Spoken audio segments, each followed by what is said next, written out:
मान लीजिए कि आपके खिलाफ कोई मुकदमा दर्ज है, चाहे वह 498A का हो, 406 को हो, चाहे नॉर्मल मारपीट के आधार पर कोई मुकदमा दर्ज हो जाता है और उसके आधार पर आपको कोर्ट के द्वारा सजा भी दे दी जाती है। इसके बाद हमें सरकारी व प्राइवेट जॉब मिलने में बहुत ही दिक्कत आती है। क्या ऐसा भी हो सकता है कि जब न्यायालय के द्वारा हमें सजा कर दी जाती है, उसके बाद सरकारी नौकरी मिलने में कोई भी दिक्कत ना हो? ऐसी बात honourable supreme court of India ने अपने जजमेंट में कहा है। जो जजमेंट दिया गया है उसमें यह क्लियर कहा गया है कि अगर आप इन बातों का ध्यान रखते हैं, सजा मिलने के बाद भी प्राइवेट और सरकारी जॉब पर कोई भी असर नहीं पड़ेगा। तो क्या है वह जजमेंट और जजमेंट के लास्ट में क्या आदेश किया गया, जानने के लिए बने रहे वीडियो के अंत तक।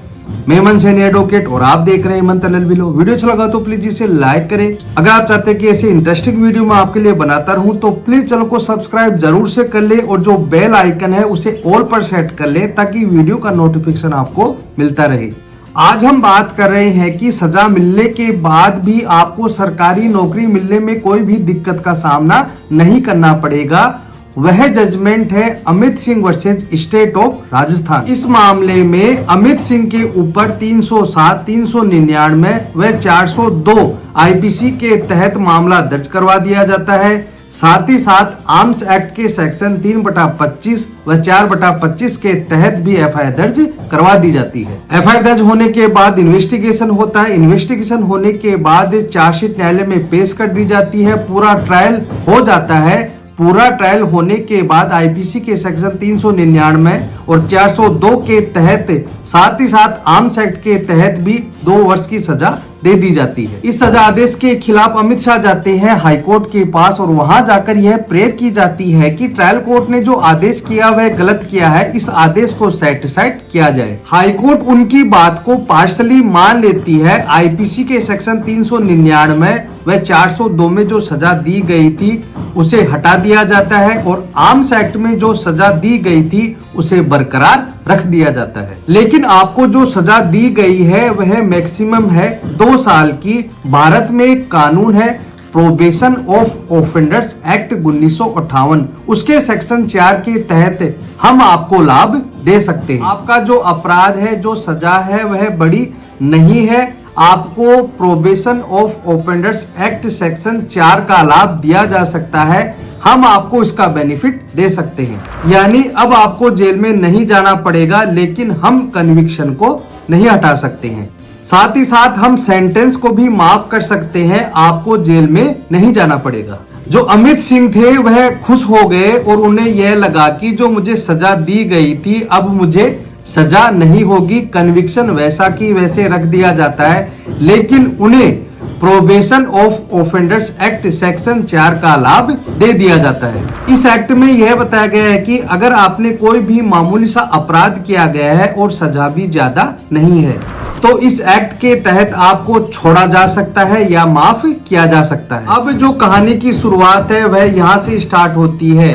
अमित सिंह जी जाते हैं सरकारी जॉब के लिए ऑफिस में और वहां पर जाकर उनसे यह पूछा जाता है कि आप पर कोई क्रिमिनल केस तो दर्ज नहीं है, आपको कोई सजा तो नहीं मिली हुई है। लेकिन अब वह बात को छुपा नहीं सकते हैं। अमित सिंह के द्वारा यह कहा जाता है कि हाँ, मुझे 2 वर्ष की सजा मिली हुई है, लेकिन मुझे प्रोबेशन ऑफ ऑफेंडर्स एक्ट के सेक्शन 4 के तहत लाभ मिला हुआ है।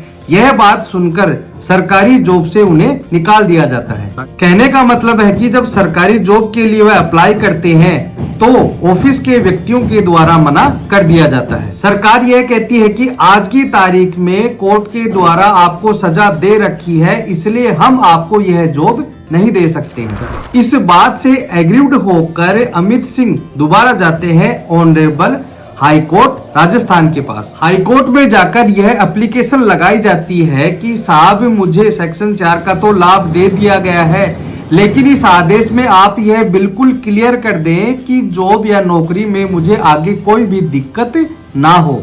लेकिन हाईकोर्ट के द्वारा उनकी एप्लीकेशन को खारिज कर दिया जाता है और यह कहा जाता है कि हमारे द्वारा क्रिमिनल साइड से अगर कोई आदेश कर दिया जाता है तो हम उसे दोबारा से रिव्यू नहीं कर सकते, हमारे पास पावर नहीं है।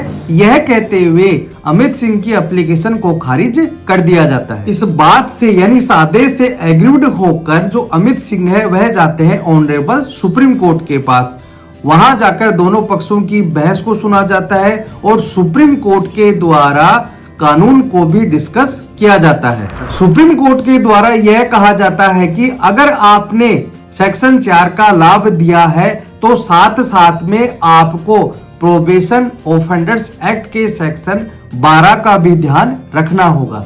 सेक्शन 12 में यह बताया गया है कि अगर आपके खिलाफ कन्विक्शन यानी कि सजा का आदेश हो रखा है लेकिन आपको सेक्शन 4 का भी लाभ दे रखा है तो सेक्शन 12 का मतलब ये है कि आपको सरकारी जॉब में कहीं पर भी दिक्कत नहीं होगी। मतलब कि आप कहीं पर भी जॉब के लिए अप्लाई करेंगे तो जो सजा का आदेश है वह यह माना जाएगा कि आपके खिलाफ जो सजा हुई थी वह आदेश था ही नहीं। और सुप्रीम कोर्ट के द्वारा इस ऑर्डर को डिटेल में डिस्कस किया गया और कानून को भी डिटेल में डिस्कस किया गया और यह कहा जाता है कि हाई कोर्ट ने जब अक्यूज्ड को सेक्शन 4 का लाभ दे दिया था तो सेक्शन 12 का लाभ क्यों नहीं दिया। सुप्रीम कोर्ट ने इस ऑर्डर को डिटेल में डिस्कस किया, कानून को डिस्कस किया और यह कहा गया कि हाई कोर्ट ने जब अक्यूज्ड को सेक्शन 4 का लाभ दे दिया गया है तो सेक्शन 12 का लाभ क्यों नहीं दिया। इसलिए हम अमित सिंह को सेक्शन 12 का लाभ दे रहे हैं।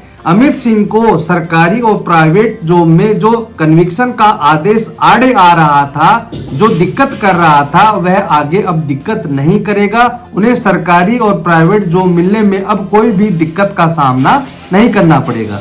अब इस जजमेंट से हमें यह सीख मिलती है कि जब भी हम किसी केस को लेकर कोर्ट में आर्ग्यू कर रहे हैं और कोर्ट कन्विक्शन यानी सजा के आदेश को बरकरार रखती है तो आप उस ऑर्डर में अपने वकील साहब से कहकर सेक्शन 4 का लाभ ले सकते हैं और उसमें यह बिल्कुल क्लियर लिखवा ले कि भविष्य में कोई भी प्राइवेट और सरकारी जॉब में कोई भी दिक्कत ना हो। आई होप यह वीडियो आपको बहुत पसंद आया होगा। अगर आपको यह वीडियो पसंद आया है तो प्लीज इसे लाइक करें। अगर आप चाहते हैं कि ऐसे इंटरेस्टिंग वीडियो मैं आपके लिए बनाता रहूं तो प्लीज चैनल को सब्सक्राइब जरूर करें और ऑल पर सेट जरूर कर लें ताकि मेरे वीडियो का नोटिफिकेशन आपके मोबाइल पर आता रहे।